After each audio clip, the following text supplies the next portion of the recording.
கடந்த செப்டம்பர் 27ஆம் தேதி தலைவர் விஜய் அவர்கள் பங்கேற்ற கரூர் கூட்டத்தில் தமிழக காவல்துறையோட அலட்சிய போக்கினாலையும் தமிழக அரசோட காழ்ப்புணர்ச்சியினாலையும் எங்கள் குடும்பத்தைச் சேர்ந்த 41 பேர் பரிதாபம் உயர்ந்திருந்தாங்க. அதைத் தொடர்ந்து தாவேகா உள்பட அனைத்து கட்சியும் பின்பற்றக்கூடிய பொதுவான வழிகாட்டு நெறிமுறைகளை வகுக்கணும்னு கோர்ட்டில் கேஸ் ஃபைல் பண்ணியிருந்தாங்க. அதை விசாரித்த நீதிபதி அவர்கள் அனைத்து கட்சியோட கருத்துக்களை கேட்டு தமிழக அரசு கூடி சீக்கிரம் எஸ்ஓபி, அதாவது ஸ்டாண்டர்ட் ஆப்ரேட்டிங் ப்ரொசீஜர் ஒன்று அனௌன்ஸ் பண்ணணும். தமிழ்நாட்டில் ரேலிஸ் அண்ட் தென் பொலிட்டிக்கல் மீட்டிங்ஸ் நடக்கிறதுக்கான ஸ்டாண்டர்ட் ஆப்ரேட்டிங் ப்ரொசீஜர் அனௌன்ஸ் பண்ணணும்னு சொல்லியிருந்தாங்க. இதையடுத்து நேற்றைய தினம் தமிழ்நாடு கவர்மெண்ட் ரோட் ஷோக்கள் 3 மணி நேரத்தில் முடிக்கப்படணும், எதிர்பார்க்கப்பட்ட கூட்டத்தோட 50% அதிகமாக வந்தால் அது விதிமீறல் கருதப்படும் என்றும் ஒரு 10 ப்ரொசீஜரை வெளியிட்டிருக்காங்க.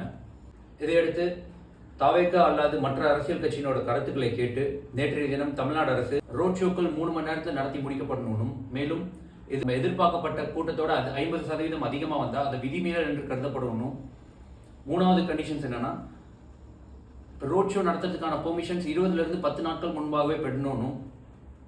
அதே மாதிரி கவர்மெண்ட் டிசைட் பண்ண இடம், அதாவது கவர்மெண்ட் தீர்மானித்த இடத்தை தவிர வேறு இடத்தில் நிகழ்ச்சி நடத்தப்படணும் அப்படின்னா அதுக்கான பெர்மிஷன்ஸ் 10 30 நாட்கள் முன்பாகவே பெறணும். அதுக்கடுத்து 50,000க்கும் மேற்பட்ட மக்கள் கலந்துக்கூடிய நிகழ்ச்சினா அதுக்கு 30 நாட்கள் முன்பாகவே பெர்மிஷன்ஸ் வாங்கணும். அதே மாதிரி ரோட் ஷோ ஆரம்பிக்கக்கூடிய இடம், முடிக்கக்கூடிய இடம், எந்த இடத்துல நின்று பேச போகிறாங்க அப்படின்ற இடம், இது மாதிரி அனைத்து தகவல்களும் அந்த பெர்மிஷன்ஸ் லெட்டரில் மென்ஷன் பண்ணியிருக்கணும். அதே மாதிரி starting time of the road show அந்த ending time of the road show, இது மாதிரி அனைத்து டீட்டெயில்ஸும் அந்த பெர்மிஷன்ஸ் லெட்டர்லேயே மென்ஷன் பண்ணியிருக்கணும். அதுக்கு அடுத்து அந்த மாதிரி மக்கள் கூடக்கூடிய அரசியல் நிகழ்ச்சியில் க்ரௌட் கண்ட்ரோலும் மக்களோட பாதுகாப்புக்கும் அந்த ஈவெண்ட்டோட ஆர்கனைசர்ஸ் தான் பொறுப்பு அப்படின்ற ஒரு பாயிண்ட்டையும் மென்ஷன் பண்ணியிருக்காங்க இதில். அதே மாதிரி ரொம்ப முக்கியமாக அந்த ஈவெண்ட் நடக்கக்கூடிய இடத்துல ஆம்புலன்ஸாக இருக்கட்டும், போலீஸ் வேனாக இருக்கட்டும், அந்த ஈவெண்ட் நடக்கிறதுக்கூடிய ஏதோ ஒரு எமர்ஜென்சியான சுச்சுவேஷன்ஸ் வந்தால் அந்த க்ரௌடுக்குள்ளே போயிட்டு வர மாதிரியான பாதைகள் இருக்கணும் அப்படின்னும் மென்ஷன் பண்ணியிருக்காங்க. ஸோ இதுக்கப்புறம் அனைத்து கட்சியோட ரோட் ஷோ, பொதுக்கூட்டங்கள் நிறையா நடக்கும். அதே மாதிரி நம்ம வேலு அவர்கள் கட்சி ஆரம்பித்து முதல் முறையாக ரோட் ஷோ அதுக்கு அஃபிஷியலாக பெர்மிஷன் கொடுத்து இனிமேல் தான் ரோட் ஷோ நடக்க போகுது.